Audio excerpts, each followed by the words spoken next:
greetings on behalf of Kappa Alpha Psi. We just want you to sit back and learn and get as much knowledge as you can. I'll be turning it over to Brother White. He's going to take it over from here. Thank you, sir.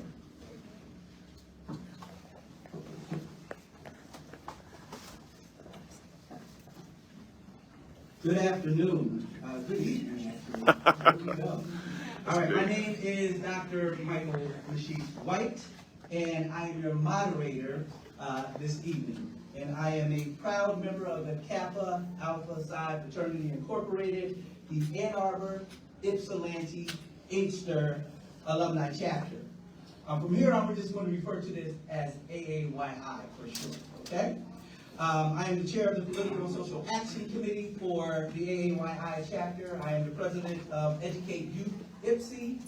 I am the president of the Fort Lake Village Homeowners Association, and I am also the vice president of the National Analytic Council of Ann Arbor. I welcome you to our in-person forum, candidates for Washtenaw County Sheriff. The term is for 4 years. The annual salary of the 2023 from MLive is approximately $160,845.88. Now, it could be a little bit more, but that's what we currently have from MLive. The duties of the sheriff include we have candidate Derrick Jackson, and we have candidate Magee. That's the candidates. As we move forward, the forum will have the following format. Each candidate will have an opening statement of up to 1 minute.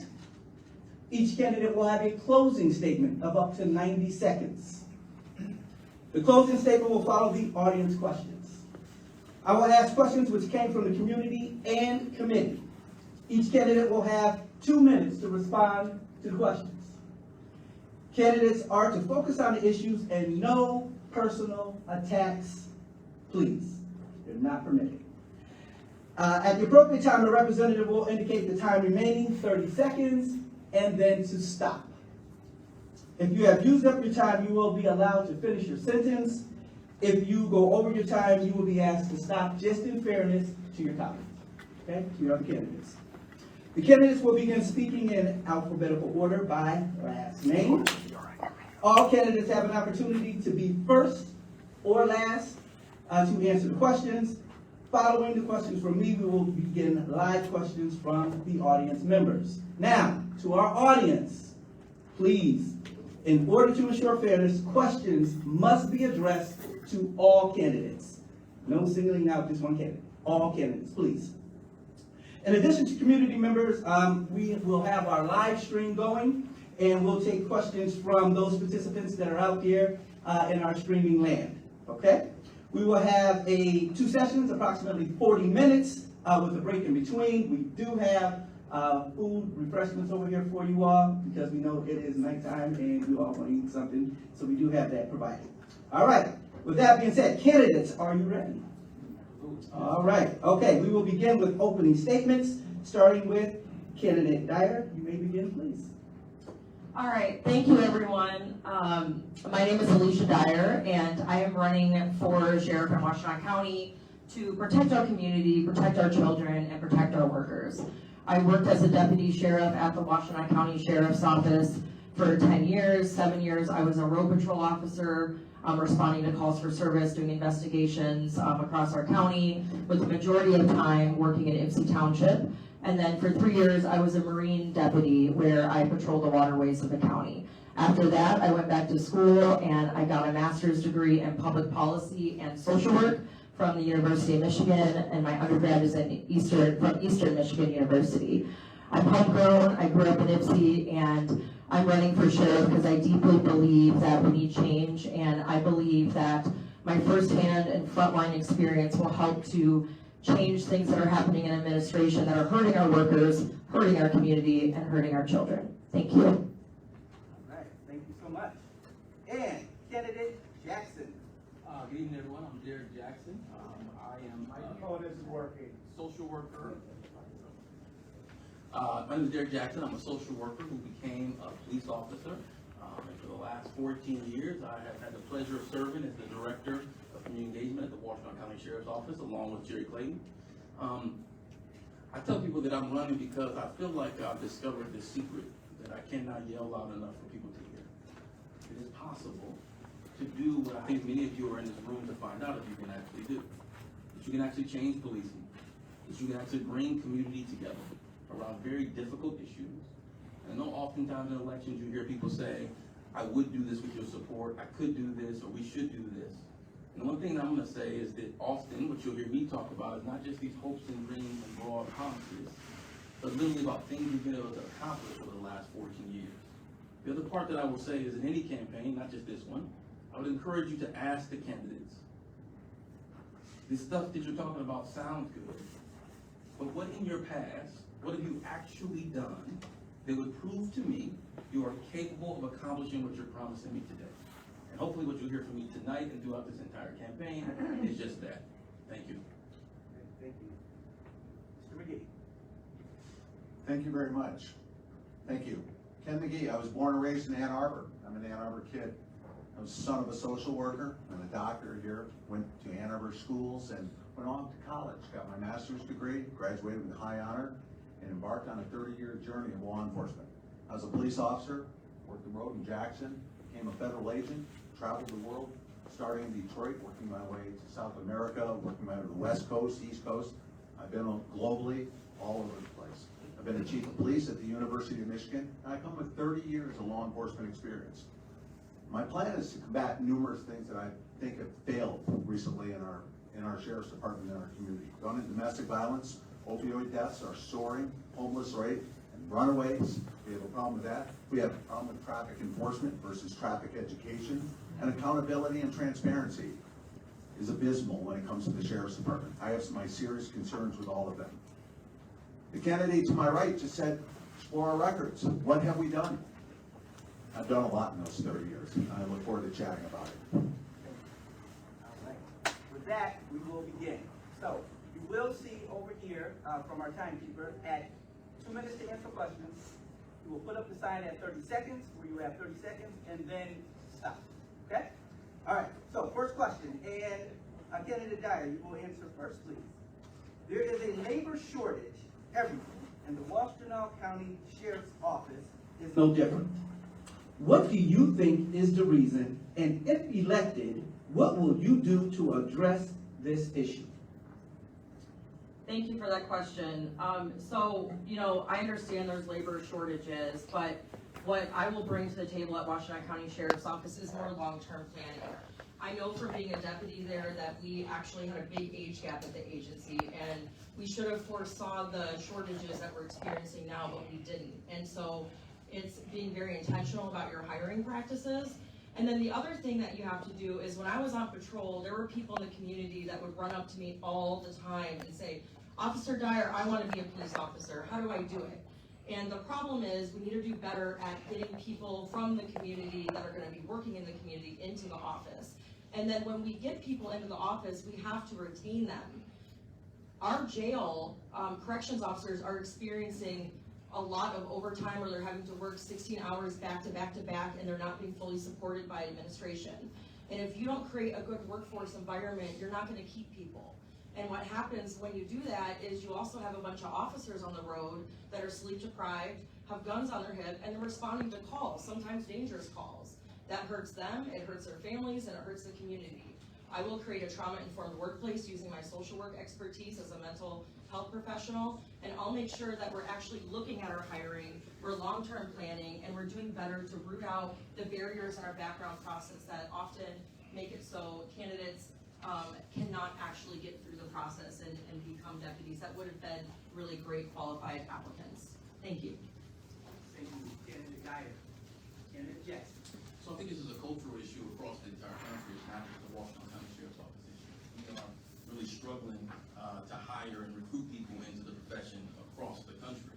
So just think about all the things that have happened around this country, around policing. If you're a young person, what would really inspire you to want to be a police officer? Part of why I'm running for sheriff is just this reason.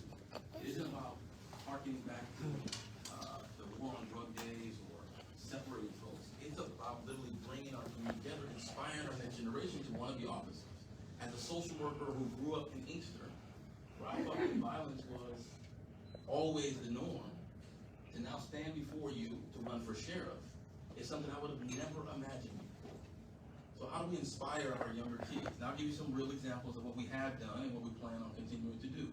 Number one, folks who look like me, thinking about going to the police academy and how much it actually costs, it can be cost prohibitive. So how do we recruit people into the profession? Well, how about we start sponsoring people again, which we started to do.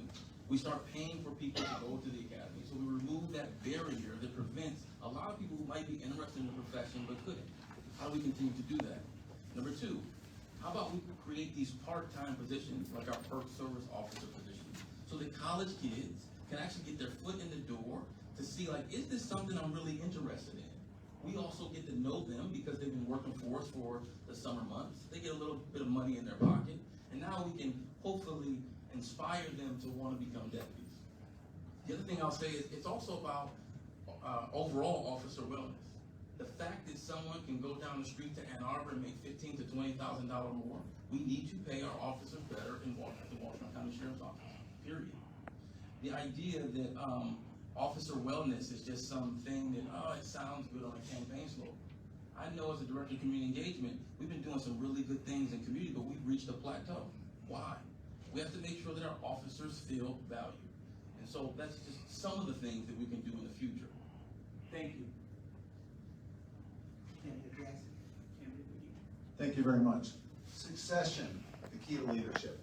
Who's going to replace you? Who's going to replace your people? It's failed here in Washtenaw County. It definitely has failed. Take a look at the road deputies right now are down 22%. 22 officers lacking. Alyshia Dyer talked briefly about the people getting overtime over and over and over. That's absolutely correct. And I think the Sheriff's Administration currently has failed in regards to succession training. I plan on coming up with a lot of robust ideas about recruiting.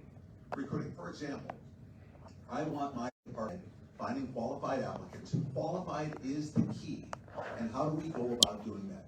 As a leader, you have to be out there. You, the sheriff, have to be out there recruiting. You can't just designate it to people. You can't hire some internet company to look for you. You have to be at the schools. You have to be at the colleges, community college, and creating a mentorship program. I truly believe in that. I had mentors when I was young in law enforcement, and I will follow that model exactly. I take a look at the CAPAs, for example. The CAPAs, you've got 700 chapters nationwide. You've got a program called Guide Right. Why couldn't law enforcement team up with the CAPAs and create a generation of law enforcement, young people interested in law enforcement, bringing in people of color and work with those individuals and those young people to bring them into the fold, to create a generation for the future. Because right now, policing and race relationships is at an intersection that is an extremely, imperatively dangerous time if we don't do it correctly. So I take a look. I talked about the CAPAs and the Guide Right program and things of that nature.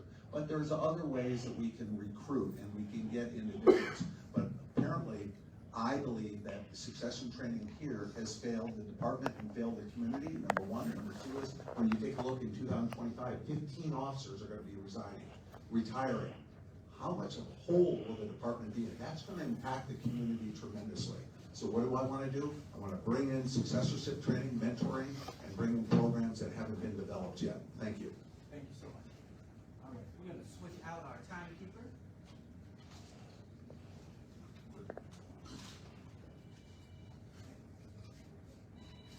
Thank you so much. All right, and we will move on to our next question. All right. This question will start with candidate Jackson. Candidate Jackson, if elected, what does your first 100 days in office look like? That's a great question. So I think that, first of all, the sheriff's office is super complex, right? We have all these different divisions, $60 million budget. We're talking about recruitment issues. There's a couple of pieces that I want to do. Number one, justice reinvestment is really important. Thinking about our budget and what we do and how we start to use those dollars to start to push them to community-based solutions around community violence intervention and domestic violence is one of the first things that I want to be able to do. Number two, I want to make sure that we start doing some of the stuff around recruiting. I know that Sheriff Clayton is really big on doing the national stuff, but I want to really focus here. I ran college track. I know how to recruit people. How do we inspire those people to start wanting to work here? How do we make sure that we start going to the County Board of Commissioners and really talking to them about we need to really start investing in our deputies here to be able to keep them at the Washtenaw County Sheriff's Office? When we think about what's going on around the jail and around reentry, these are things that we want to continue to push forward. So the first 100 days really looks like putting these 9 things, and I don't have enough time to go through all 9, but we'll talk about them for the rest of the tonight. If you look at my website, we start listing those out. It's really to start honing in on putting those 9 things into practice, building on what we've already done, continuing to push that forward. I really believe there's some great work to be done, but I've got 2 young daughters at home, and if I thought we were done, I would not be sitting before you today. I would be at home, putting them to bed. So we still have work to do. But I think the first 100 days is start pushing that forward and start to evolve what we've already been doing for the last 14 years. Thank you. Thank you, Candidate Jackson. Candidate Magee. Ways for me, well, first off, after the primary, I will get started right away. And so one of the big things I want to do after the primary is build up transition teams focused on different policy arenas where we bring the community together with people that work at the office. So we're focused on those different policy points. So that way when I do take office officially in 2025, we have some structure to go off of to create the new vision that I believe we need at this office. The other thing I want to do is start a sheriff's advisory committee where I'm working with employees from all different ranks and going through what's working and what's not. I want to work in the corrections division, the road patrol division, dispatch, the community engagement division, and so the workers know who I am. A lot of people there know who I am now because I worked with them when I was in road patrol, but we have a lot of new people that haven't met me yet. And I also plan on going to briefings to talk to people because you can't really affect change at an agency if workers don't feel that you have their back and don't feel that you care about them. And so I'll plan to do that, as well as do what I've been doing on this campaign trail, have a community listening tour. So when I started this campaign back in December, we started extremely early, and I've spent this whole time going across our county, talking to people out in Manchester, Ypsilanti Township, asking them what needs to change, what's working for them, what are their public safety concerns, and centering people impacted by the legal system in that process. I believe that we need to do that because you need to see your sheriff. The sheriff is a public leader in the county, and people are going to lose faith in law enforcement when they don't see their chief officers out in the community, which I will do after the primary, and I will continue to do that on the campaign. If anybody here wants to meet and talk to me, I'm always happy to answer your questions and talk one-on-one. Thank you. Thank you, Candidate Dyer. All right. Our next question.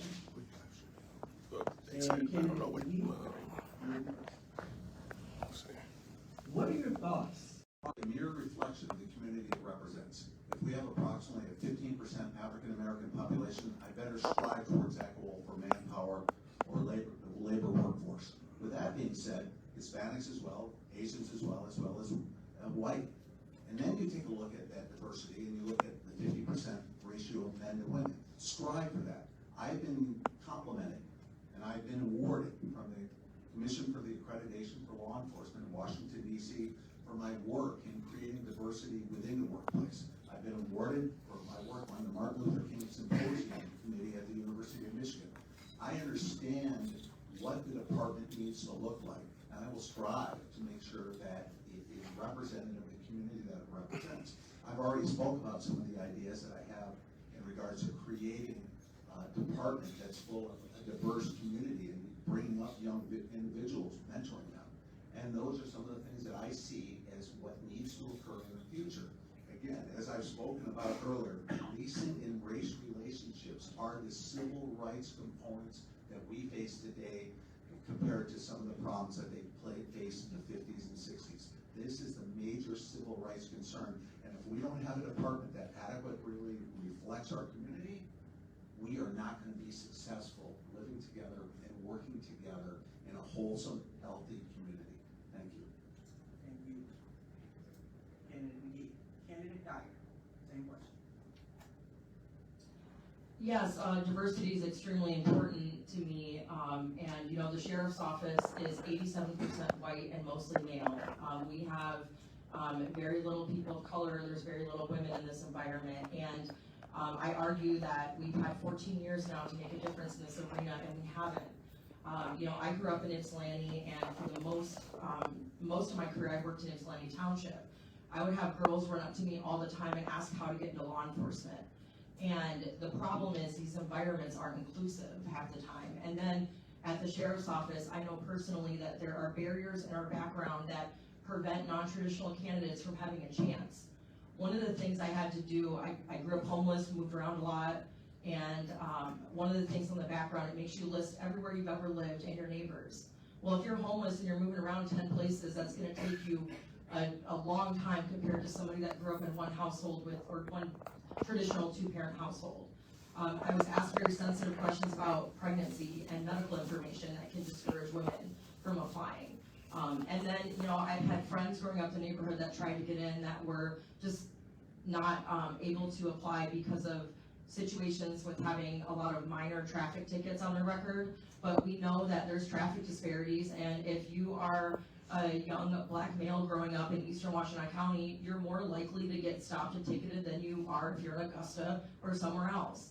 And so if we don't root out these disparities in our background, we don't bring people to the table.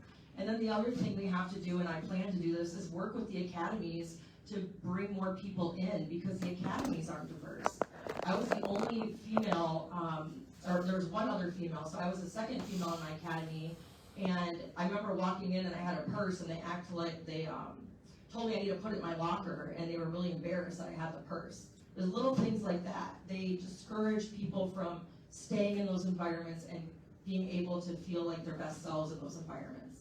And so I will definitely be doing that as the next sheriff. Thank you.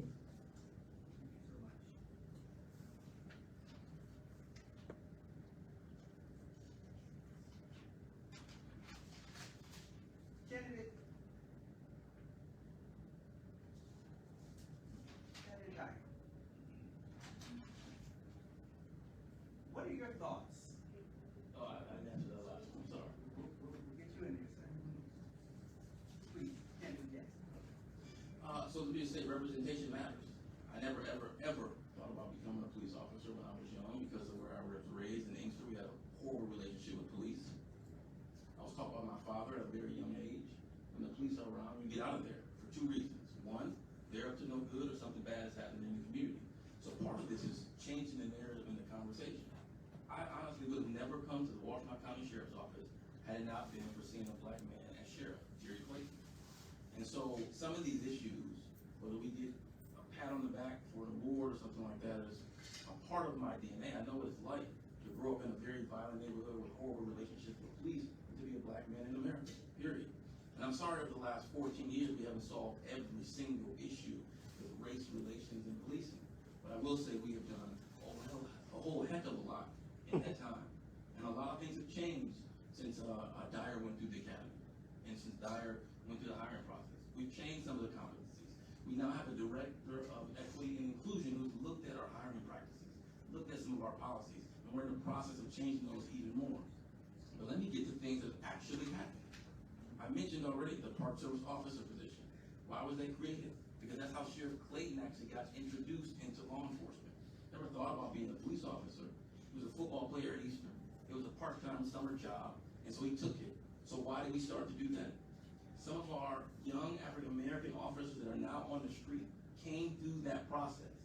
We sponsor and we send people specifically to do recruitment of women, of people of color, to the police academy. I'll also just say that law enforcement is not something that some kids grow up wanting to be. How do you have a sheriff that can go to speak to them and say, I was you, I felt like you, but I'm telling you, it's an honorable profession, and it's something that you could do to not only protect your community, but change the very thing that you think is working against you. Thank you, candidate. All right, you're up at the top of the board. Question? Starting with candidate Dyer. What are your thoughts on license plate readers? If elected, how will you address the privacy issues as it relates to information being possibly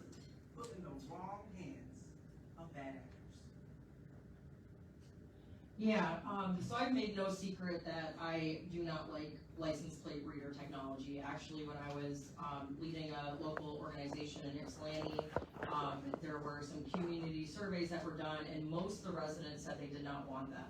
Specifically in this community, they wanted to put 60 to 70 around the township, which is a lot. And my concerns with the technology is there's errors.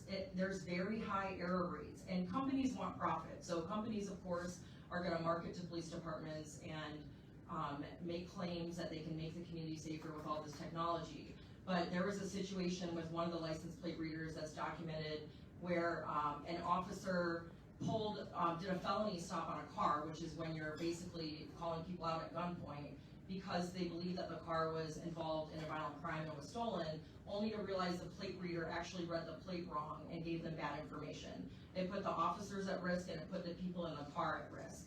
I actually don't believe that we need to create mass surveillance in communities to do the good work to keep communities safe. I think that if we really want to keep communities safe, we have to go more upstream and invest at the neighborhood level. We need speed bumps and investments in Sugarbrook, for example. They don't even have a pavilion at their park. We need more investments in the rural areas of the county where oftentimes they don't have mental health services. If we don't actually invest on the front end, then we're going to keep reacting and then investing on the back end, which doesn't actually keep people safer. And so I am opposed to the technology, and I believe I'm the only candidate here that actually fought to stop the technology in Ypsilanti Township. And not only do I have concerns at a sheriff's office level, but you got to think about your local municipality partners and all this data and where it's going and how it's being gathered. And so that was also concern that not only I brought up, but the community brought up too back when we were doing these listening sessions around the technology. Thank you. Thank you, Candidate Dyer. Candidate Jackson, same question.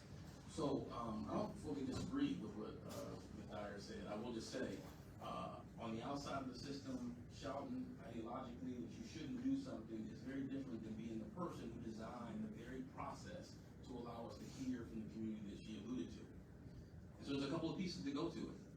Number one, you want it done right or you want it done fast, and you can't have both.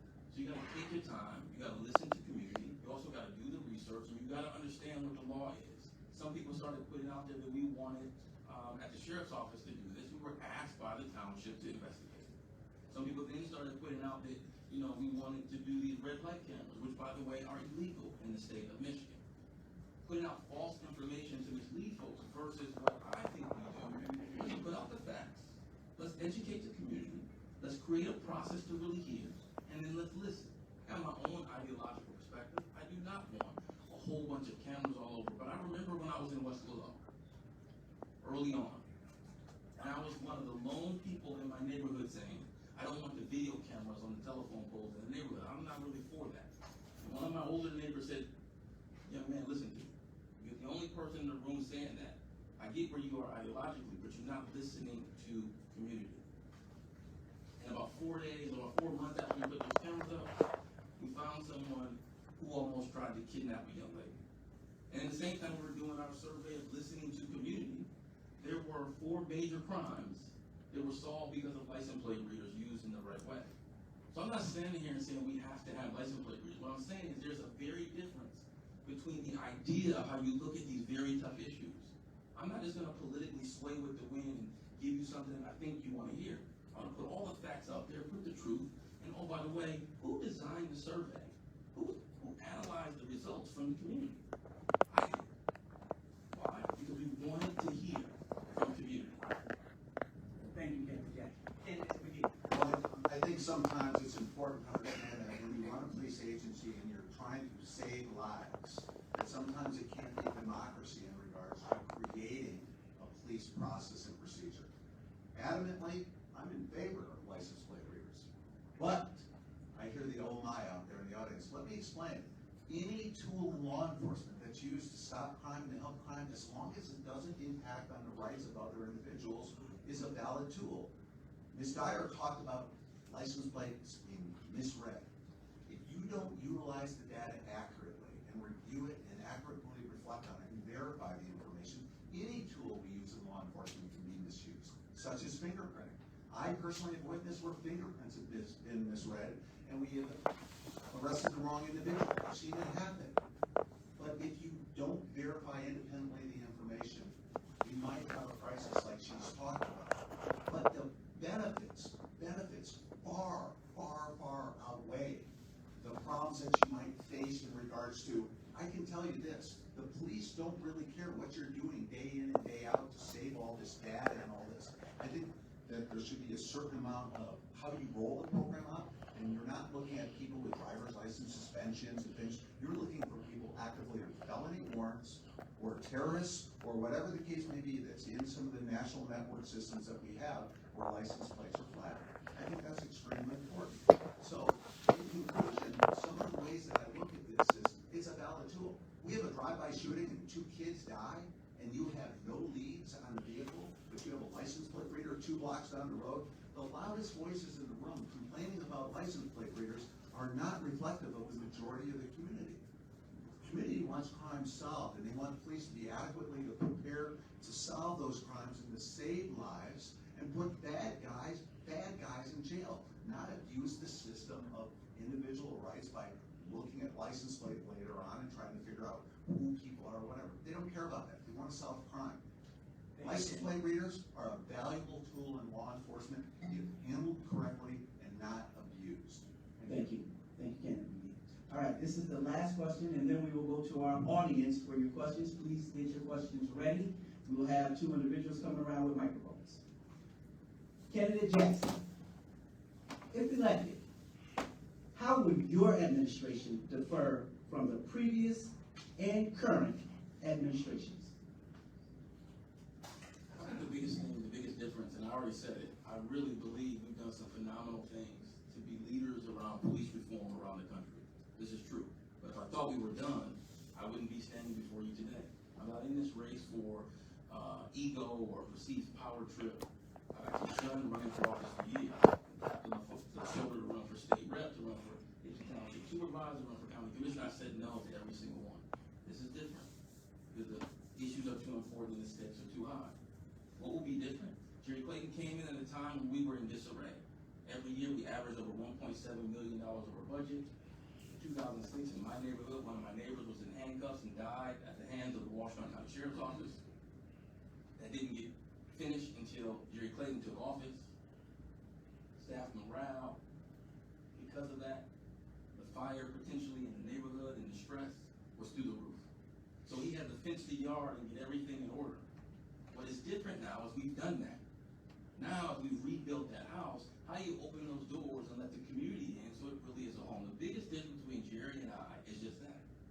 I've always been community oriented from the day I came out of social work school until today. It's about how do you engage community in all of these processes. And so how it will be dramatically different is just that. How we use our millage dollars. I'm always thinking about, all right, I know what we can do with those dollars, but what if I got those dollars to the community? What if I took $500,000 in millage dollars and I said, here's the big ask. What would you do in community with that $500,000 to make your community safer? What would you do as a part of the sheriff's office to have some of those dollars in your own very community? So to me, the biggest issue is that we have a village advisory council made up of community members. We have upstream oversight, folks like you who are actually a part of the hiring committee, people like you who are part of vetting every single policy that we put in place, like all these things that are upstream. For me, that is a very different approach than what we currently have. Thank you, Candidate Jackson. Candidate Magee, same question. One of the first things I do is I eliminate some of the high-level positions at the sheriff's department that are six-figure salaries that basically insulate the sheriff from doing his job. I would be much more accountable, and I would be much more transparent. I would release all the information about my schedule. I would rebuild the FOIA department. I would rebuild the situation where we take a look at transparency within the department. I would open up body cameras for public viewing along the restrictions that were permissible by law. I would definitely take a look at the way finances are. In the last 14 years, the budget here has brought in tax dollars $1.6 billion. Almost $500 million has gone into the sheriff's department. What's happened? Murder rates have increased by 200%. Opioid overdose deaths continue to rise. Things aren't working right. When the candidate to my right, Mr. Jackson, talks about analyzing the millage dollars, I have analyzed the millage dollars. I've also analyzed the grant money, and I believe a lot of that has been abused and not effectively utilized. And I'm extremely disappointed. Those were some of the first things that I'm gonna do. Again, and then the final thing is that what I'm gonna do, and what's different than this administration currently, is I will be available. I will be available at all times, 24/7.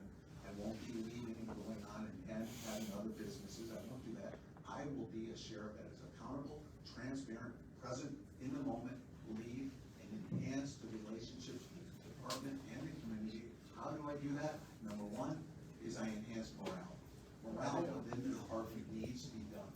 And that, if you lose the locker room, is the coach. If the coach loses the locker room, you're gonna lose the game. And right now, we're dangerously close to losing the locker room at the Washtenaw County Sheriff's Department, where morale is at an all-time low. And my goal is to enhance that. And I've got a lot of ways to enhance it.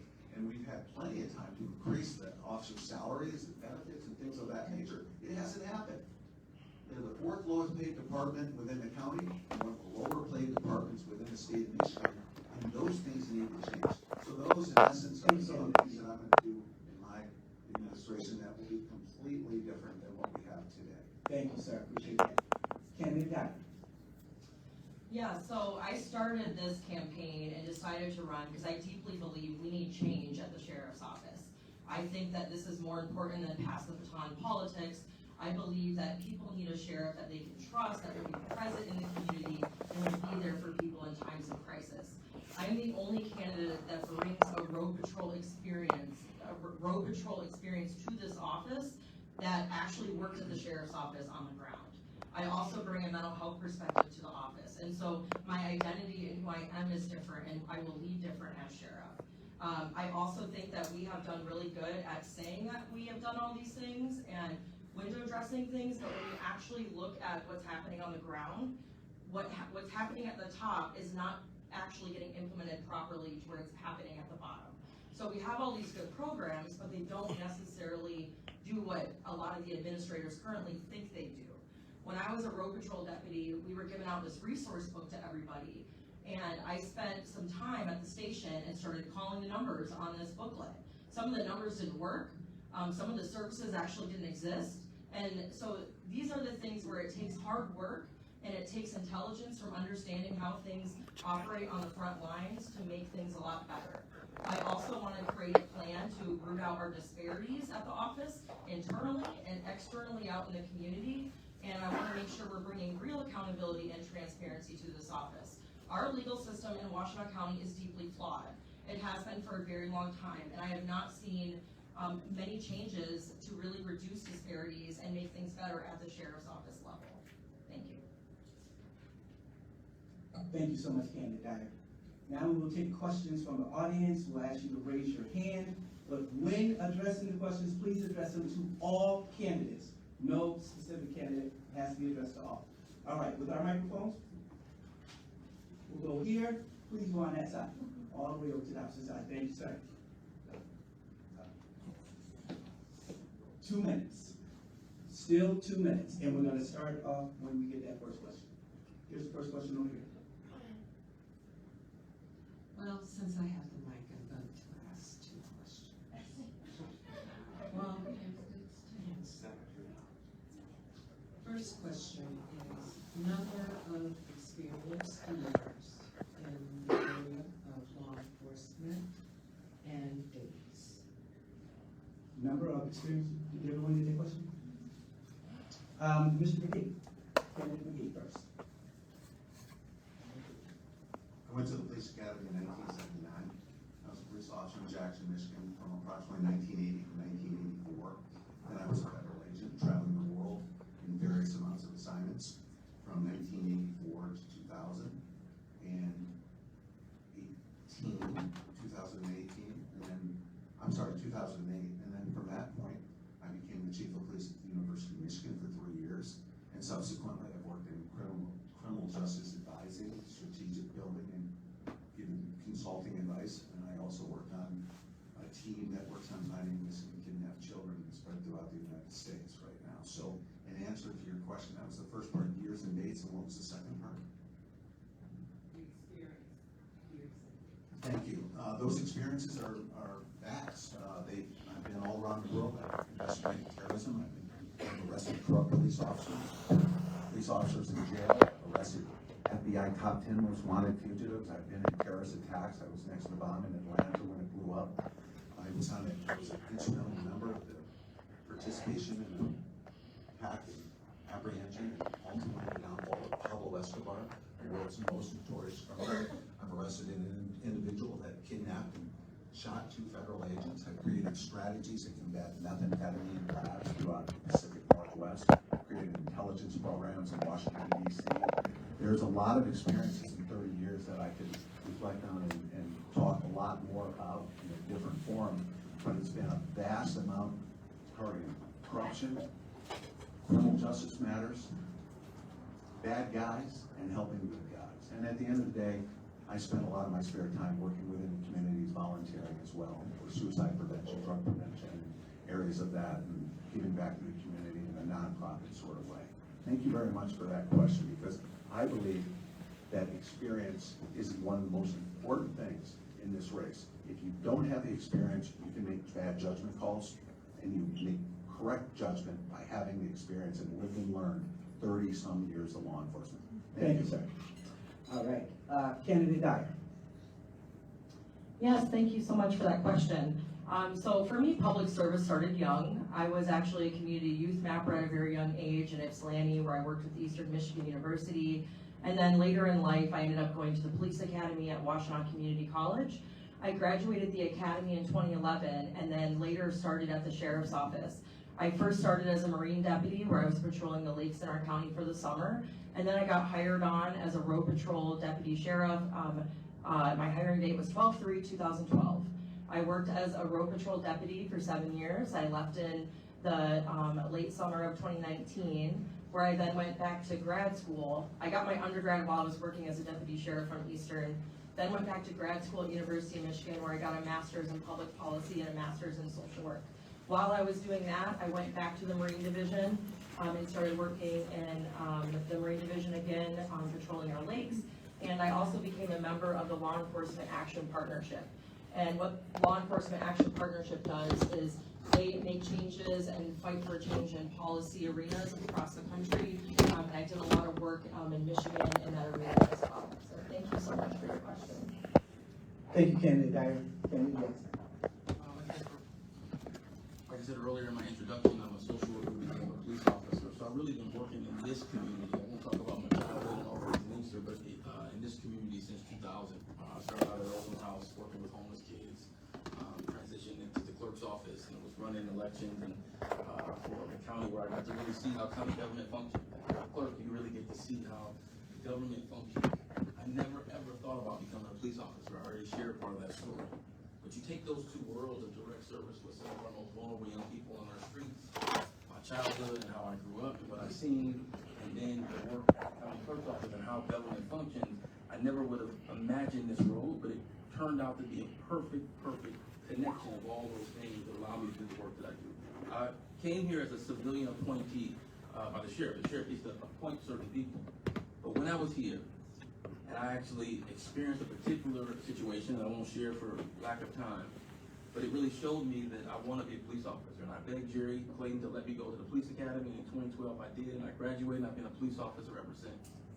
Lots of people do not know that Jerry Clayton never went to the police academy. The longest serving sheriff we've ever had in our history, one of the most successful and influential, was never a police officer. So I know people often say, well, you're not a traditional officer, you never rode around in a police car. I would ask you, is that really in Washtenaw County, in this current era of policing, what you're looking for? Is a traditional policing harkening back to the war on drugs? I would say no, that's not what I want to see.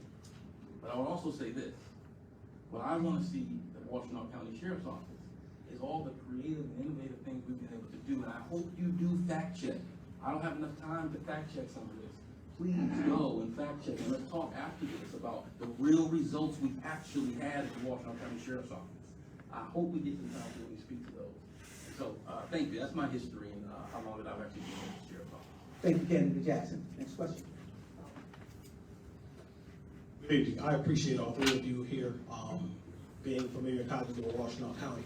My question is, when it comes to Southeast Washtenaw County, we all know, and you three should know, since you all are part of law enforcement, that the highest concentration of African Americans in Southeast Washtenaw County. We're talking about Ypsi, West Willow, what have you. My question is with the time that you've had, knowing that you were going to run for sheriff, please spare us with the reform thing, because we don't want to hear about police reform. We all know that that simply just gives officers more money to do bad things with the money that they get. Nothing changes with reform. So my question to you is there anything that you've done since you decided to run for sheriff, since all of you are well aware of Washtenaw County, the disparity things in Washtenaw County, the numbers, you talked about numbers earlier. What have you done to work with some of the grassroots organizations in Washtenaw County, specifically African American grassroots groups, that you have started, an implementation that you have started, that you wouldn't mind continuing, even if you're not the sheriff? So my question is, what have you done? Please, not what I will do. What have you done? Thank you for that question. So for me, this is a lifestyle. So I'll always be doing this work. I've been doing this work a long time, and I'm not going to stop. As someone that grew up in Ypsilanti, I was a juvenile runaway. I had some negative interactions with the police, and it's what really got me into law enforcement. As an officer, I was able to lead community engagement events and work with our young people to try to keep them out of the system. I was able to do festivals in the parks and really build rapport in communities that felt like they couldn't even call 911 when they needed help. And I did that work for a very long time. And I didn't know I was going to run for sheriff. And when I made the decision to run for sheriff, it didn't change anything I do in my personal life. In grad school, I was working for the Civil Rights Office in Detroit. I also worked for Moses, which is a community organizing coalition. They focus on different initiatives, reproductive justice, racial justice. And last cycle, I was fighting with organizers all across Michigan and a lot of people in Washtenaw County to with the Defend Black Voters coalitions to fight against the voting suppression bills that were going on in Michigan, as well as reproductive justice and access to abortion and other reproductive health things that typically are not as available for young women and people in lower income communities. I also led Ypsi Nice, where we focused on rescue plan funding with Alex Thomas, who's here today. We co-founded that group to try to hold township government in Ypsilanti accountable for how they were spending the rescue plan funding, because like I said earlier, as a deputy, you see the neighborhoods when you're responding and you're driving around, you see the disparities in real time. Sugarbrook doesn't have sidewalks in some areas, they don't got speed bumps, there's no pavilion in the park. You see other parks that have been completely disinvested in, and it's local government that can invest and really help with public safety. It's a public safety issue. So I've done that work, as well as work on a number of different things. So I really appreciate that question. Thank you so much. Thank you, Candidate Dyer. Candidate Jackson. I want to point out a quick thing before I go to what I've done. What Candidate Dyer alluded to, these things in the park, working in community engagement. I'm the director of community engagement. So I'll ask you, who created those? Who got the sheriff to commit to those? Who got those funded to the tune of $4.7 million annually into this kind of work? The director of community engagement. So I applaud you. You're absolutely right. You did great work when you were there. But I just want to make sure that that is very clear where those ideas actually came from and how they got started. I'm going to answer your question specifically. I never thought I was going to run for sheriff until very recently, to be quite candid.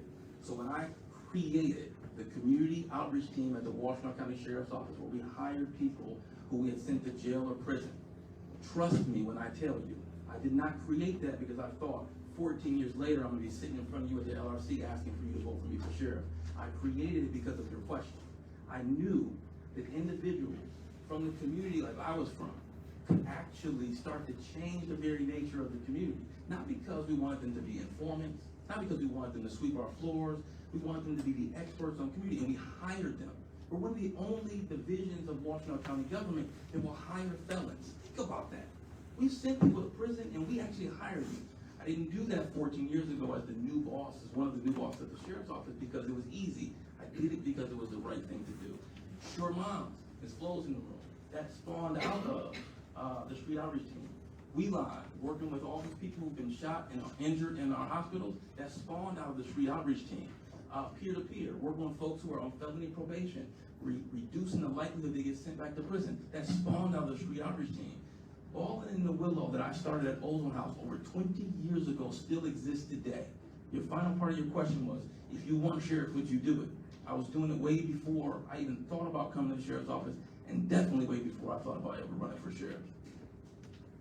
Thank you, Candidate Jackson. Candidate Magee. Thank you very much for the question. I'm going to disagree in the very beginning with you in regards to saying what's police reform and that basically you're going to give the police a lot of dollars to do bad things all over again. No, the goal is not to do that.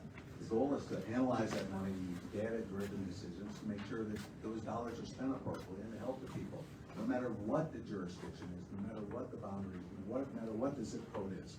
So I disagree with that wholeheartedly, and I spoke about that earlier in regard to utilizing those dollars and analyze how we're using them and making sure they're being used adequately. And I believe that a lot of those dollars have been used inappropriately thus far by some of the programs that he's talking about. So, what have I done? I have not done much in the southeast neighborhood, Ryan. I haven't had an opportunity. I haven't been in the position. I haven't been in the position of power. I'm not going to sit here and sugarcoat it and kiss your ass and say, yeah, I've done this and I've done this and I've done that. I'm not going to say it. But I can tell you everything I ever have done in my career, whether it be helping in teen suicide or teen drug prevention, or working with cancer patients and all the volunteer organizations that I've worked with, or art projects for young people in the communities, in the very communities that I've worked that deal with African American communities as well, I've been successful with. Every single one. I have never failed because I hold myself to the highest accountability, number one. Number two is I'm transparent. Number three is I listen to people. I listen to the people and what they need and what they want and what I hear. And then I utilize what I've heard and I ask advisors and I get more opinions. Sometimes I reflect and talk to mentors and learn what they have to say and I make a decision. But I can tell you this, sir. First off, police dollars, police reform won't be abused under my watch, number one. Number two is any program that I start, I will finish and I will work with, and I can guarantee you it will be successful.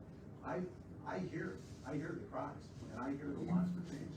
And I've heard the 200% increase in homicides in those various counties, and I want to attack those various areas. I want to attack those problems. So thank you very much for the question. I apologize about the directness of the first part, but I'm adamant. Thank you, Kevin. I'm adamant that it won't be abused. Thank you, Kevin. Thank you, sir. All right, so at this time, we're going to hold questions. We're going to take a break. This was session one. Please make sure you help yourself to something to eat. We know it's late. We want to feed you all. We're going to come back and start directly at 7:10 with the first question. 7:10, first question. Please stretch your legs. What up, man? How are you, all right? Man, you gonna get me down in Superior Township, man? You know, Superior. Man, where you at?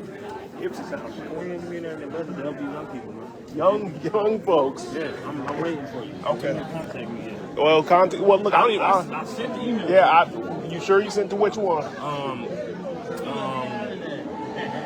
What was it? Hang on. The things we've actually done. In our office, in the community engagement office across this parking lot, there's a big poster when you walk in, and there's 23 different things that we do to try and build systematically, intentionally, trust within community. I already mentioned the street outreach team and hiring people from community that know community and know how to build those bridges. But also, I was giving a presentation one day at Ipsy High School with all these high schoolers, and it was about police brutality. And they wanted to talk about police brutality. I said, I'm fine talking about police brutality, but I got 3 gift cards in my pocket, and I will give these gift cards out to those who have the best solutions. The student stood up at the very end and he said, how about, Derrick, you get 5 of your officers together, order some pizzas, I get 5 of my boys together, and we'll sit and we'll have a conversation just because. And ever since that day, Just Cuz has been working. Impact Forum, we get 60 people together, 30 residents, 30 police officers from around the county together to talk about solutions. There are these things that you can do that are one-time, intimate, small groups, or these happen every month type of things where you get the group together over and over and over. And so as sheriff, we're going to continue to build on those things that we know are working and expanding. And so again, not hopes and dreams and promises, but things that we know are actually working today. Thank you, Candidate Jackson. Candidate Magee, same question. Thank you very much. I spoke earlier about a philosophy that I've created. It's called thinking outside the badge. And what does that actually mean? Maintaining your true values and your foundation and ideals of police work and what you were sworn to uphold and protect, but thinking differently, borrowing from different municipalities and different ideas from other law enforcement leaders, but also members of the community, also members of other professions. I could go on and on and on. Financially, we have to look at how to handle our money like a financial advisor. Thinking outside the badge, you have to think about advertising and how you market your product in regards to effectiveness, things of that nature. So when I look at things about fixing the gap within the community, I look at thinking outside the badge and thinking differently. And I got 30 years of experience showing me the good and the bad in police work. And I've made changes, and I've taken the bad and learned from it. I've seen it, and I've also seen a lot of the good. So I think with my experience, I can meld those two together, and we can create a much better dynamic society. The next thing is, I truly believe in this, being present. As the leader, you have to be present. You have to be present not just in 1 or 2 zip codes, you have to be present in 11 of them. You can't be present in just one township, you have to be present in all 16 of them. You have to be present in the community. You have to be the leader, the person that is there speaking to the public. You can't delegate it all the time. And then next, listening to the community is huge. I won't say anything more about that because it's just huge. But accountability and transparency is equally as huge. I want to hold this sheriff's department much more accountable to the public, and I want them to become much more transparent. I truly believe in that. I have attempted to get records from this sheriff's department with 0 success. Why? Maybe because I'm a candidate. Maybe they just didn't want to get around. I don't like that. And I don't think anyone in the community would like that. So at the end of the day, accountability and transparency is huge to bridge that gap together. Thank you very much. Thank you, Candidate Magee. Candidate Dyer. So for me, building trust is about being honest, even when it's uncomfortable, and admitting wrongdoings and creating a real plan to repair and reconcile the harm that you have caused. When I was working at the sheriff's office, there were times that I would be building trust in the communities and doing different events, and then was constantly getting told, I'm not writing enough tickets, I'm not making enough traffic stops. And over time, the sheriff's office has been arresting people in our community at different rates depending on where they live and what they look like. This is backed up by data. The National Police Scorecard did a review along with the Washtenaw Equity Partnership, and one of the data points is the sheriff's office has been arresting black people 11.1 times the rate of white people, which is one of our worst disparities. It's one of the worst disparities in our state when you look at other comparable sheriff's offices. A way to do that is not just saying that you're going to fix things or saying that things aren't perfect, but actually doing something about it. What I will do as sheriff is I will stop the administrative pressure where we are evaluating deputies on these punitive measures that create over-policing. And I also want to create a plan alongside the community to reduce unnecessary contact with police and traffic enforcement. I know from being a deputy that traffic stops can be very dangerous for officers and for people in the car. And the fact that we are pulling people over for low-level offenses when they're not safety related, it causes unnecessary trauma. And our children in Washtenaw County deserve to have hopes and dreams. Our children deserve to grow up in communities where they are not scared of the people that are supposed to protect them. And I think some people might never regain trust because of the harm that we've caused. But as sheriff, what I will do is I will create a real plan with the public, and I will get an independent evaluator to look at our data and share it with the public and start having uncomfortable and honest conversations about how we're going to reduce the harm that we're causing. And also building trust internally with my coworkers to make sure that their mental health and well-being is protected so they're not policing traumatized with guns in our community with no support. Thank you. Thank you, Candidate Dyer. Appreciate it. Next question. Candidate Magee. Residents are concerned about the growing opioid crisis in Washtenaw County. If elected, how will you address this issue? Thank you very much for the question. And they should be concerned. They should be definitely concerned. It's a huge problem that hasn't been addressed. 4 years ago, I spoke about this situation, and I made predictions, and all my predictions came true. And I have created a formula, an acronym, it's called PETER. It stands for Prevention, Enforcement, Treatment, Education, and Recovery. Prevention, stopping young people from ever doing drugs. Enforcement, getting them involved, law enforcement in regards to stopping drug traffickers. Treatment, getting people into treatment. E is for education, educating people, the masses, as we have a huge problem, and R is recovery, educating people that recovery is a lifelong process for some. It's important to point all of these things out. And what does the sheriff have to do with prevention, recovery, treatment? Is that no one takes the bull by the horns and stands up and says, I am going to be in charge of all of this to make sure and hold everybody accountable. I don't believe in yearly summits. I don't. I believe in weekly meetings saying, what are we doing? If we wait another year, another 80 people will have died. And let's talk about who's died. Disproportionately, 80% increase in opioid deaths amongst African Americans and 39% Hispanics. It's huge. So what am I going to do? I totally believe that we need to stop arresting drug users and get them the treatment that they need. I want to take part of the jail and turn part of it into a recovery unit. I want to take some of those high-level salaries that I talked about and get substance use disorder people working within the jails to try and get the people the help that they need while they're incarcerated. That's number one. Number two is be the guy in charge that's going to say, we are going to attack this problem. It's killing so many people. So that is one of the most important questions asked today because it's killing so many people. In conclusion, if you don't think gun violence isn't related to drug violence, we have a problem. Somebody's not listening. It definitely is. It's been going on that way for the last 50 years, and this is a situation that we have to take. You take guns off the street, you take drugs off the street, vice versa. Treat the sick, incarcerate the drug traffickers. Thank you, Candidate Magee. Candidate Dyer, same question.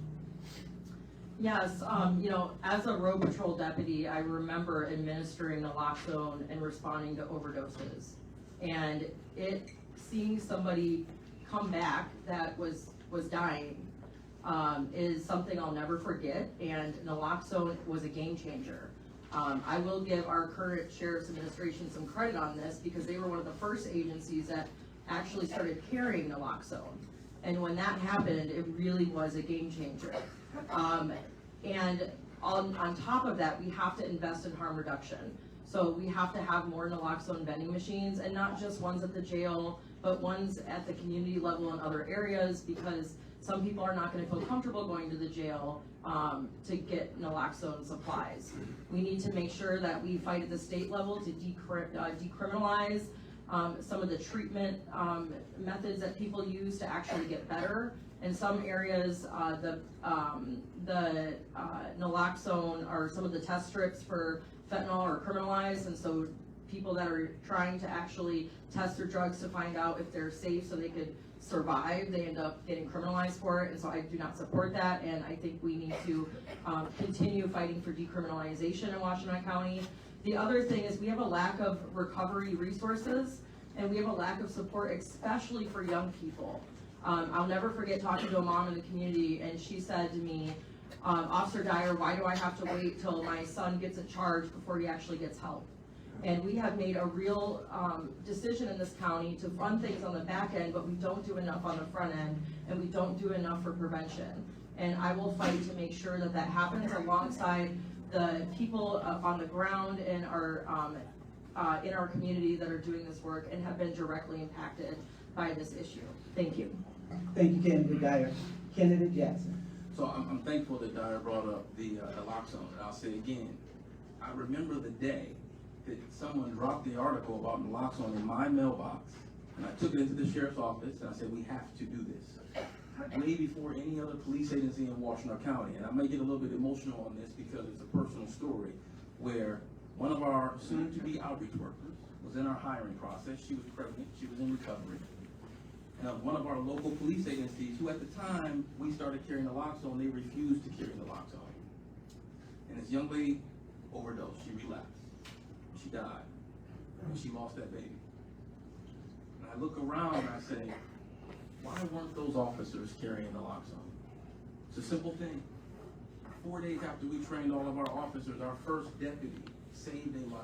And every year at the award ceremony, I stand up and I read every single name of everybody we administer naloxone to because our officers take it for granted, but they are actually saving lives. You guys ever heard of the Washtenaw Recovery Advocacy Project, RAP? They're about reducing stigma. Do you know where that started? Home and New Vision now runs it.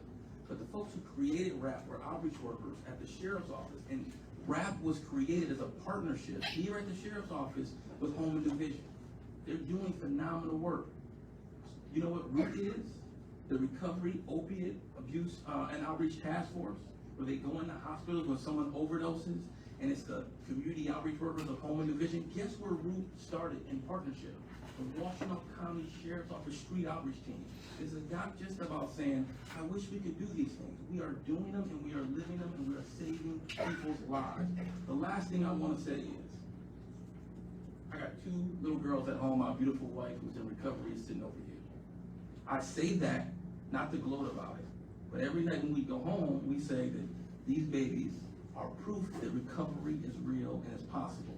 And why do I bring them into this political conversation? Because we need a sheriff that isn't afraid to say that, to say that stigma needs to be reduced. And those are all the things that I want to be able to perpetuate as sheriff. Thank you, candidate Jackson. So all of you are running for one of the highest offices here in Washtenaw County, Sheriff's Office. What do you think is the biggest challenge facing the Sheriff's Office today? Candidate Dyer. Yeah, so, I think one of the biggest issues is our mental health crisis. And the workers at the office are not being supported for their mental health issues. When I was a deputy, there were times I was working 16 hours back to back with little sleep. I got a gun on my hip and I'm responding to calls in the community. This creates a hazard for the community. It creates a hazard for deputies. And when you do not support your workers' mental health and they have guns, it's a dangerous situation. And I believe that is a huge issue at the Sheriff's Office because it's not being focused on at all. The other thing I'll say is we have a lot of problems that we have to deal with relating to gun violence. I lost people I knew when I was a deputy that I was mentoring, and I know other people in this room have too. And I knew some of these young people since they were little children. And what I saw when I was working as a deputy and actually responding to these calls was that our youth were not actually being supported. And some of the youth were being criminalized at young ages over and over and over again and never got out of our legal system. And I watched it ruin their lives. We have not done enough in this county to be honest about what works. We have these knee-jerk reactions to just fund things on the back end and fund enforcement. And we have to actually start funding things on the front end, or else we're never gonna have community safety. And there are children in our community that deserved to live long lives that are no longer with us. And there's other young children that are in prison now that could have been remarkable human beings, but now they're gonna be locked up for the majority of their life. And I was a young kid growing up in this community, and I'm very aware that I wasn't criminalized for my childhood misbehavior and defiance. And so it's a real issue, and if law enforcement doesn't actually come to terms with that and create a plan to do something about it, we're gonna keep hurting people when we're trying to protect and serve them. Thank you. Thank you, Candidate Dyer. Candidate Jackson, same question, please. I mentioned a couple of times how complex and big the Sheriff's Office is, so this is a very important question. So I'll talk about it in 2 ways, external and internal. I have to agree with Candidate Dyer that violence intervention is the biggest thing right now. Maybe that's just my personal opinion because where I grew up and the kids that I've worked with that I've seen that we've lost and how sad it is. But I'll say we are doing something about it. I chair the Community Violence Intervention Team. We have 14 things that we think we can do to really impact and reduce and eliminate gun violence in Washtenaw County. And guess what? Contrary to what you just heard, those 14 things, only 2 of them relate to police. The rest of them are about community, the rest of them are community services, the rest of them are about the individuals who are interventionists who know how to solve this issue in community.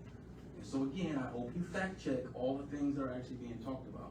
But I think that's the #1 for me, this personal issue around violence intervention in the community and how we actually start to wrap our hands around it and make sure we stop losing young people.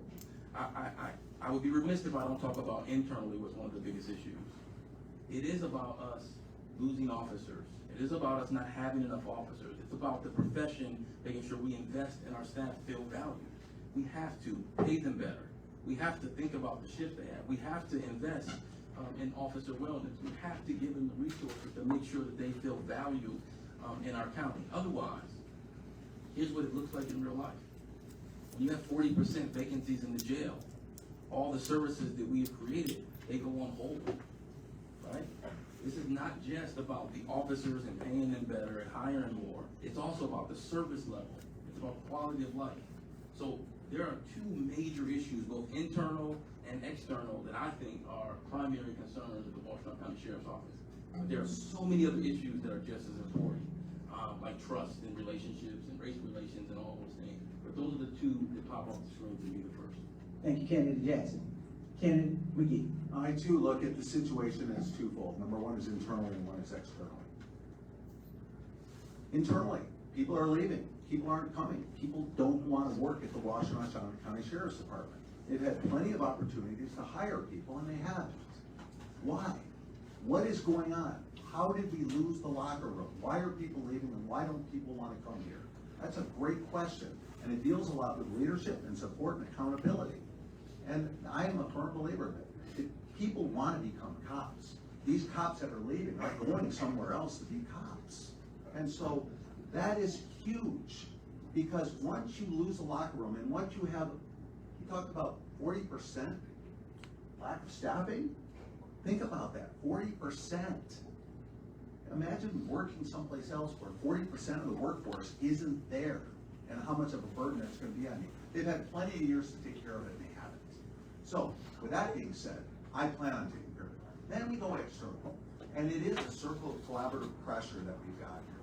Once we have the problem with employees fixed, then you take a look at the community, and it is a complex situation from mental health to drugs to crime and violence and the mistrust of the police and things of that nature.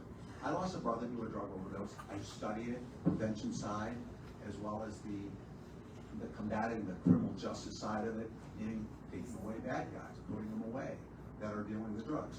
I have plans, I have solutions for all of those things, but the most important thing is when we combine the mental health aspect, we combine the drug episodes that we have here. Naloxone is just a Band-Aid. We still have had hundreds of people die in the last few years, thousands of emergency room visits. Naloxone is a Band-Aid. It's not a cure. It's not a strategy. It's only something to keep somebody alive until we create that strategy. So you take all of those things and combine them, and they relate a lot of times to crime, violence, whether it be domestic violence in a household or crime and violence on the street. All of those things combined need to be attacked. And I will attack them. My years of experience show that I've been successful and I can do a good job at it. Thank you, Candidate Magee. This question is because I've heard each of you mention about mental health. So, starting with Candidate Jackson, with the current policy in place, if elected, how will your department quickly determine if a call requires mental health intervention from your CMH crisis team? And if in your new administration, is there any mental health process or policy you would want to start, stop, or continue? So, great question again. So mental health obviously is one of those major issues, and I'm going to rattle off a few things here. So, one of the first things that I started to do at the sheriff's office was look at the data in the jail. And when you think about someone who's been in the jail, say 6, 7, 8, upwards of 11 times, the first thing you have to ask yourself is, well, why are they here? If you've been arrested 6, 7, 8 times and you were violent, you'd be where? In prison. So why are you in the jail? It's unfortunate to say, but in most counties around America, the jail is the largest mental health provider. And that's what we started to really see, right? So the first thing was making sure we had the right kind of services down in the jail for people to get the help that they need. And our mantra down there is that when people come in, they will leave better prepared for success when they came in. That sounds like semantics and words, but it's revolutionized and changed the very nature of what we do and how we treat people in the jail. I'll also just say that it does go to officer training. There's a great video out there on YouTube. You can look at it. There's a Mr. Price, and he knows that I share a story, so I use his name publicly. He did a news story about this. NFL player that suffers from concussion syndrome. He's acting erratic out in the community. Deputy gets called. This is just a few months after our deputy training around mental health. And I will just tell you that we looked all over the country for the best mental health training, and we couldn't find anything that was good enough for the deputies and the people of Washtenaw, so we created our own. And that very training that we created, the foundation of that training, is now required, not recommended, required of every police recruit in every police academy across the state of Michigan. That happened here. Quick ending to the story because I'm running out of time. He's acting erratic. He's a 300-pound black man with a small white officer. Never once did that officer pull a gun or a taser. Why? Because he was trained to recognize a mental health crisis versus a behavioral issue. We've given them other tools in their tool belt, like law enforcement assisted diversion, so they can call an officer. So there are all these things we've created to give officers a tool in their tool belt to actually get the person who needs services to the right person versus having to take this enforcement action or take them to the hospital. Thank you, Candidate Jackson. Candidate Magee, same question. Well, obviously, mental health is a huge, huge issue, and you're right, we all have three spoke about it. First off, let's talk briefly about millage dollars. A lot of money came into the county to combat mental health crises and problems. I asked, some of the people at this panel have said, study the results, go out and do the research. Do the research on what happened with a lot of that community health dollars. It's well documented in certain newspaper articles that some of that money was misused and not used appropriately, and we still have mental health problems. So with that being said, that's one of the things I'm going to do as sheriff. Look at how those dollars are spent. They are not being spent adequately. And there's a lot of reasons why, and I don't have time to get into it right now, but ultimately, I'm sure there'll be other forums where we'll be able to discuss that, and I look forward to it. Next is the training. Training is imperative. Do I think a social worker should respond immediately to a domestic violence call? Absolutely not.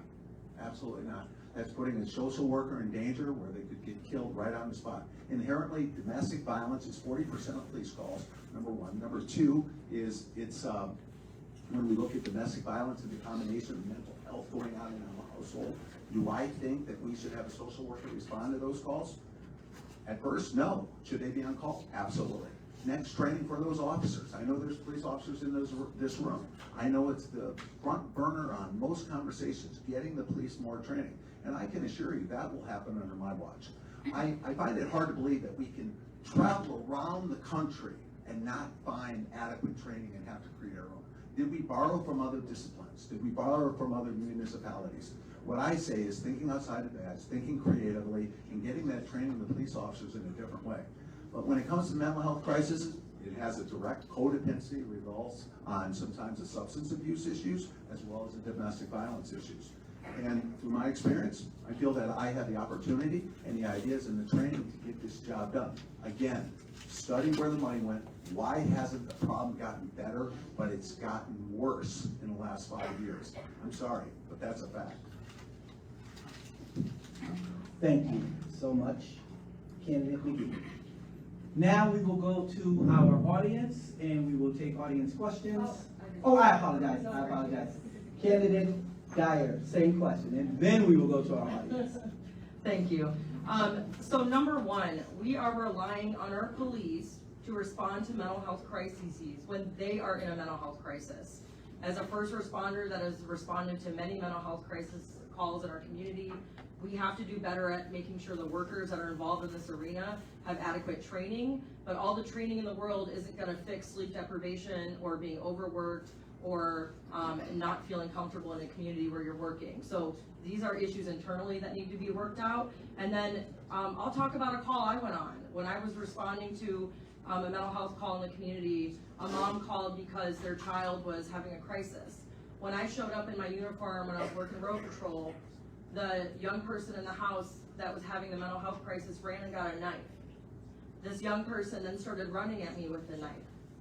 I was able to grab their arm and hold it so that way the knife didn't make contact with me. And then mom came up looking terrified, as I'm sure any mom in this room would understand, and snapped the blade off the knife. And then we were able to de-escalate this young person and get them to the hospital. But that call could have been a totally different call.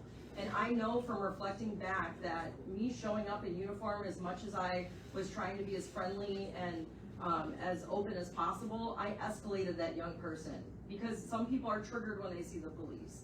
And so we need to support alternative community responder programs. I am the only candidate in this race that endorsed Coalition for Re-envisioning Our Safety in Ann Arbor, and I have been a strong proponent for alternative responder programs because they work. We have models across the country that are working really well, and law enforcement in those areas are also happy with these models because they take the burden off of them and they hand these calls to trained professionals that aren't going to escalate when they walk in just because of what they look like, and they're able to handle these situations with care. And so I really think that this is a very important arena, and those are some specific things that I think we need to do to help add value and help tackle this complex problem. Thank you. Thank you, Candidate Dyer. Now we will take questions. Hold on. This gentleman here had a question from last time. Right here. This gentleman first from the Eastern Michigan shirt, and then we'll go to. My question's really easy.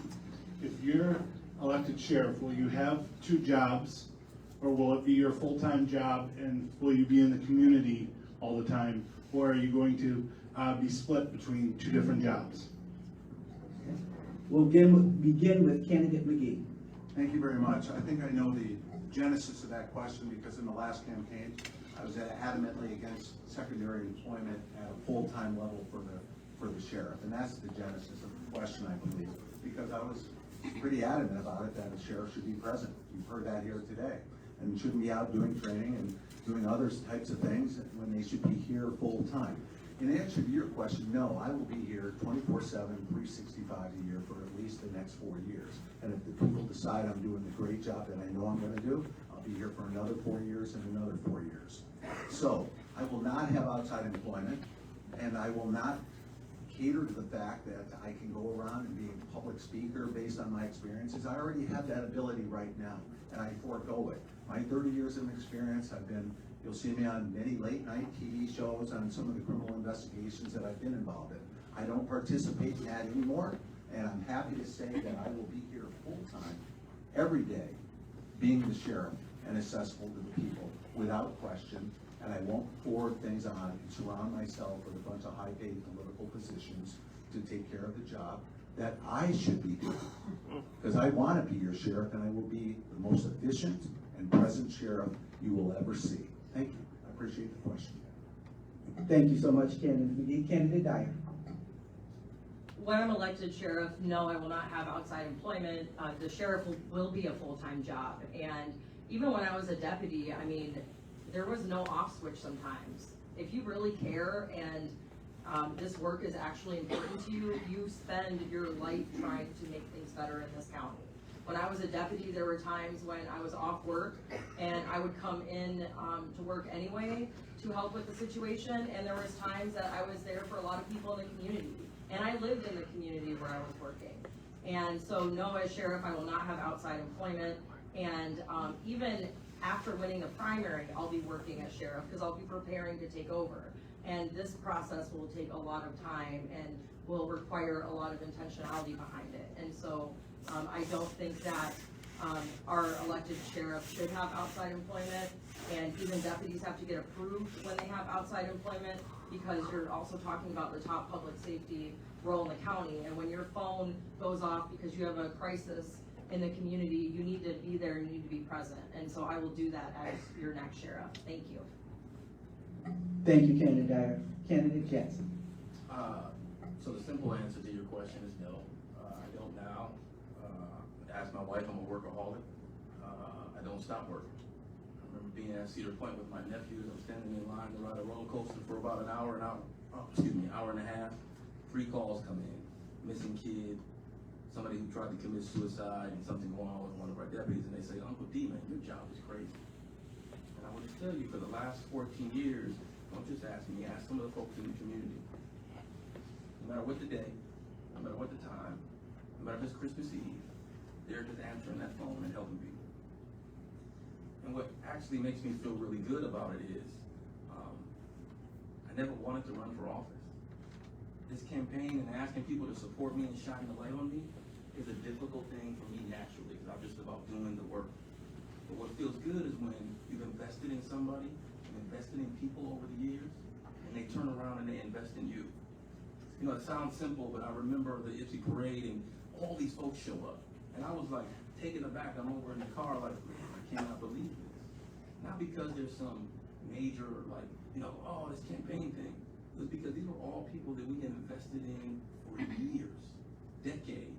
So no, my job has always been about the people, and the sheriff, that will not change. Someone asked me the other day, last shop at the cop we did, one of our staff was like, hey, when you become sheriff, are you gonna still do the FaceTime thing on Shop with the Cop with all the kids? And I was like, of course, why wouldn't I? Will you be sheriff? Why would you change that? I said, listen, the biggest predictor of someone's future behavior is what they've done in the past. And look at the history of all three of us. Way before I was at the sheriff's office, running for office, asking for your vote. This is the way that I lived my life invested in Washtenaw County, and it will continue. So thank you for the question. Thank you so much. All right, thank you, candidate.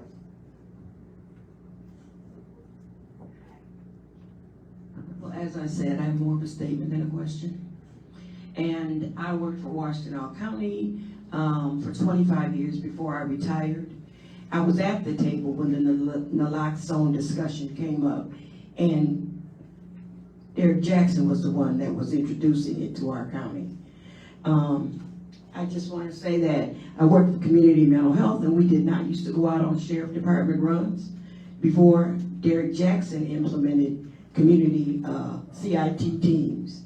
And I'm just and if I call him because I have something going on in my personal life, he will pick up the phone. And, Sorry, thank you. Thank you. All right, you're welcome. Thank you so much. I had to say that. I ain't coming here with nothing. Thank you.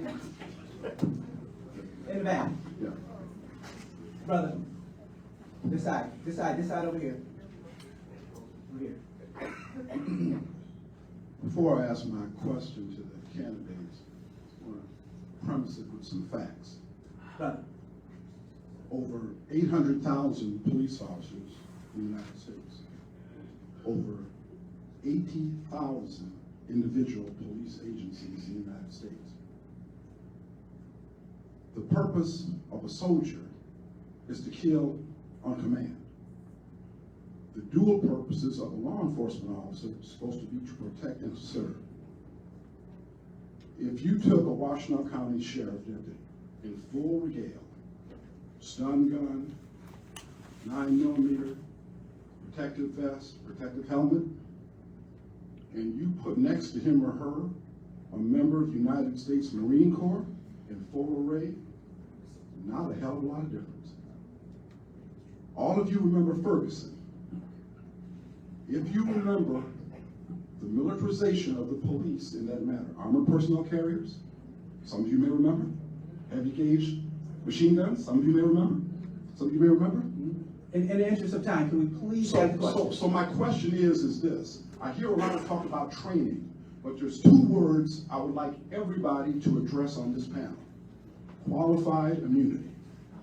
Because when you address qualified immunity, it's not about training. A good cop or a bad cop can say, should there be racism? No, and that's it, when you pass.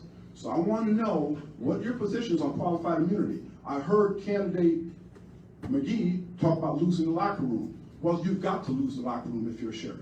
You have to lose the locker room. Okay, let's give them an opportunity to answer the question. Thank you so much.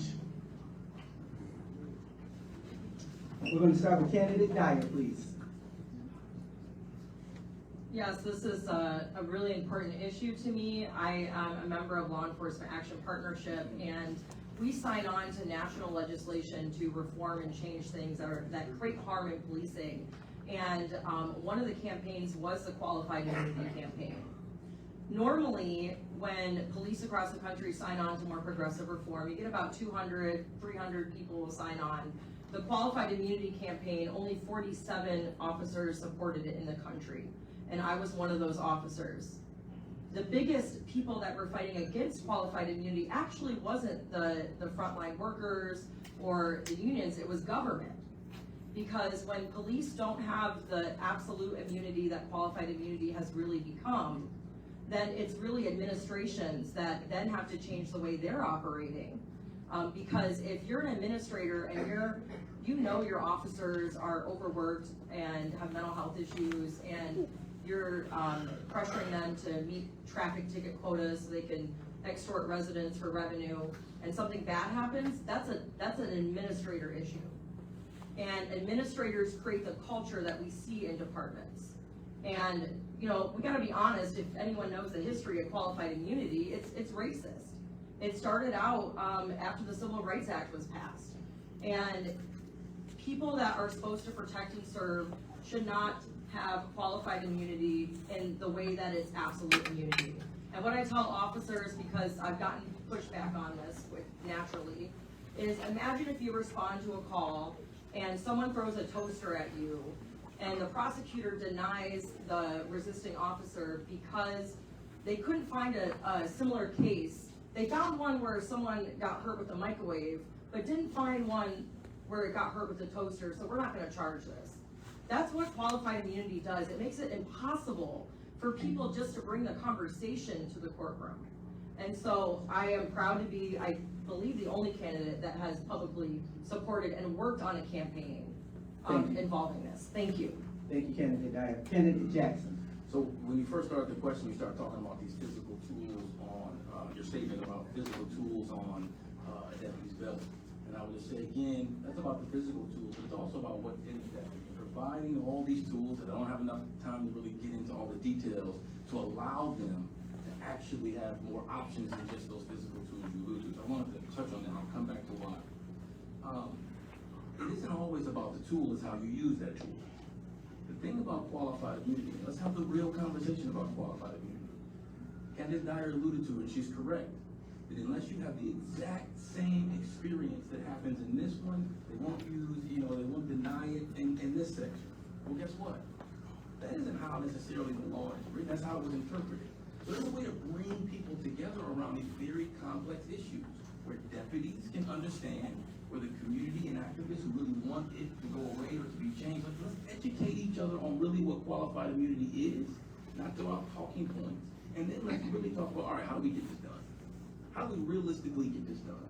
And be able to bring folks together to say like, if it is the toaster example, and the toaster gets thrown, and the next time it's the iron versus the toaster, well, it's the same situation except for it's a different instrument. Well, of course, those should qualify, right? These are the kinds of things that we should be really talking about and understanding. And so again, without a ton of time to be able to talk about it, qualified immunity in and of itself, people put out the talking points, but it isn't just about the tool, it's how the tool is interpreted and used in the court. That's what we really need to be talking about, if we really want to do something. I can promise you some good talking points. Let's get rid of qualified immunity. Well, guess what? I can't do that as sheriff. I can't single-handedly do that as sheriff. What I can do is bring people together, educate folks, and we can work together on how we really change this. You want quick answers and talking points for votes, or you want real solutions to things that actually happen? Thank you, Candidate Jackson. Candidate Magee. Well, I've listened to my two opponents, and one answered the question and one didn't. I will answer the question, but first I want people to understand, what is qualified immunity? Qualified immunity is where a police officer is not held responsible or can't be civilly held if he's doing or she's doing their job in the line of duty. It's not absolute immunity though. Qualified immunity, we can still prosecute, we can still sue, we can do all sorts of things to bad cops. They make a decision on the street that's inherently wrong, like the 9 minutes and 26 seconds of what happened to George Floyd in Minnesota. Hell yeah. Throw qualified immunity out the door. He's violating the law, and qualified immunity doesn't work then. Absolute immunity is what transpires when people can do whatever they want. You kind of see that in third world dictatorship countries. But my position, the idea is, I want to root out bad cops. If a bad cop makes a mistake, there's good cops that make bad mistakes and bad cops that continue to make bad mistakes. First off, I always want to have teaching experiences, learning experiences, but get rid of the bad cops that are continuously doing things that are impacting the community in a negative way. But please keep in mind, sir, and I've studied Ferguson, I've studied Holder's report on it, systemic racism in Ferguson, and I've studied the fact that the demilitarization of the appearance of police officers. You bring up some good points. Those uniforms, those outfits, a lot of that equipment is meant to save lives, not just their lives, but other people's lives. So I do believe that you can demilitarize the look of police officers somewhat, but getting back to qualified immunity, what everybody needs to understand here is bad cops that make a bad call, that beat the crap out of someone unjustifiably, knock your teeth out when they're in handcuffs, they can be prosecuted. And qualified immunity goes away. It doesn't work for the bad cops. And so I'm proud to say that, do I support qualified immunity? Yes, but if it's a bad cop, absolutely not. And that's how you lose a locker room. In conclusion, one candidate speaks about the mental health of police officers, and she wants to support the police officers. You tell them you don't believe in qualified immunity when they have to make life and death split-second decisions on the street, and they're going to be held accountable for the rest of their careers for a mistake maybe, not an inherent where they tried to harm someone, a mistake. It's a huge difference. Yes, you do lose a locker room. You lose a locker room, and the community suffers, and the department suffers. So, in answer to the question, I'm answering it. I'm in favor of qualified immunity, but still prosecute bad cops. Thank you, candidate Magee. Thank you, all candidates. In the interest of our time, we're going to have our candidates go ahead and give their closing statements. Those of you who still have questions, please write them down if you can, or we will give you where you can text, email those questions to us, and we will make sure that they get to the candidates. All right, so you have 90 seconds for your outro if we're going to get out of here on time. Starting with candidate Jackson, 90 seconds for your closing statement. Sir. So I hope tonight you've been able to see some of the differences. I know I've gotten in the early campaign, people saying, well, what's the real difference? Hopefully you see some of those. Folks who make promises, folks who say, I would do this. Somebody asked a question in the audience and said, what have you actually done? If you know you've been running for sheriff or you want to be sheriff, doesn't matter what position you're in. You should be able to sit up here at any point, off the head, and be able to tell people what you've actually done and why you've done it. For me, this is not about being elected because of some power trip, because of ego, or some perceived power grab. It really is much deeper than that. The journey I've been on my entire life, from where I was born and raised to the jobs that I've had that led me to this point, I did not make out this book and say, here's where I want to go. So when I think about what I want in the sheriff's office, I don't want to go back to the days where we're talking about the war on drugs. I don't want to go to these days where we're thinking about all this good stuff that happened. Oh, it doesn't count because you haven't solved all the issues in America's race issues with police. What I want to do is know that my daughters are being raised in a safe space, that my deputies are working in a place that has a sheriff who's not afraid and is unapologetic about where we need to go in this new modern era of policing. And I want someone sitting behind that desk that on day one isn't having to get up to speed between August and November, but is already at speed to lead in the way that we've been leading for the last 14 years. And I'm asking for your vote on August 6th. Thank you. Thank you so much. Candidate Jackson, candidate Magee. I'm going to take this opportunity to correct a couple things too. I talked about outside employment. Mr. Jackson worked for that company as well, the outside employment for the previous, or the current sheriff. And so I point that out, and also I will use some of his words as well. The best predictor of the future is to look at the past performance. Everybody, there's a whole bunch of resumes in a folder out there that explain my career. Everything I've done throughout my entire career, 30 plus years. Strategies to combat crime, strategies to engage with the community, strategies to put bad people in jail, very bad people. And we are not immune to it, folks. We have very bad people in our community.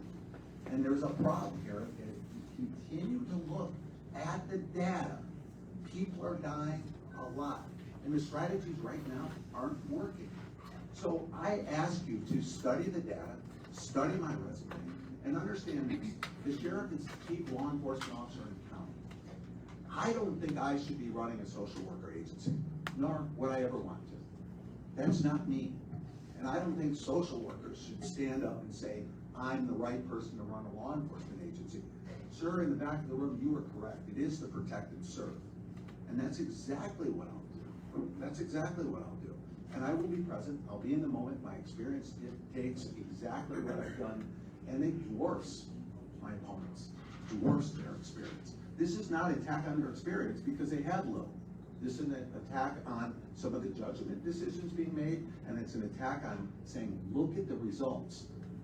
Thank you, Candidate Magee. He paints a different picture than I do. Thank you very much, ladies and gentlemen. I look forward to getting your vote as well, and I'm available. Please pick Thank up you, a sir. package when you leave the room. Candidate Dyer. Yeah, so I'm running for sheriff to protect our community, protect our children, and protect our workers. I worked there for 10 years, and I saw what was happening at the sheriff's office, and I was there on the front lines. I have the book smarts, I have the street smarts, I'm from this community, and I deeply care about this. I'm not doing this to go higher or just to be a politician. There were people that wanted me to run for other positions, and I have been adamant that where my expertise is at the sheriff's office. And what I know needs to change in our community to really make things better lies in me being sheriff. I don't believe we need more of the same. I don't think that we need pass the baton politics. I think we really need a sheriff that's going to have the really hard, uncomfortable decisions and actually make things better for the people that they are supervising and for the community that they're serving. Also, locker room talk has been brought up a lot. I believe we actually need to break up the boys club, and I think locker room talks are actually part of the problem in policing. I believe that we deserve a law enforcement agency that is actually bringing real diversity into the office, and one that's actually going to be present in the community. I'm the only candidate that actually responded to the homicides that were happening in our community as a road patrol deputy. I saw the pain, I went to the funerals, I knew the children, and I know that we need better. Responding to domestic violence, seeing how women aren't being protected in our community and there's not enough resources in that arena. The list goes on. I am willing to make things better in this county. It's not just hopes and dreams. There's actually things we can do that other agencies have done well before us even to make things better. And so I bring you change, and I really hope that you all enjoyed this conversation. And if anyone wants to get involved, go to dyer2024.com. Thank you, Candidate Dyer. Please give all of our candidates a round of applause.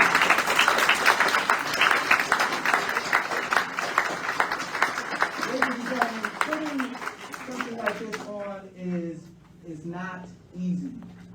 So first of all, I would like to thank somebody who was very instrumental, very important here to keep all of our candidates on time. It's my lovely baby girl, Ms. Chandler. Please give her a round of applause. She was the young people. She kept it all good. But it took our fantastic fraternity, Kappa Alpha Psi Fraternity Incorporated, our pole mark, who I will give the last words to so that you didn't get a chance to meet him, but pole mark, if you'll come up so that you can meet him. And he is the one who heads up the Ann Arbor, Ypsilanti, Inkster chapter, and we welcome him. It was through him and, of course, our brother in the back, Mr. John Newman, who had the idea and the inclination to put this together so that you can have an opportunity to see all of these fantastic candidates.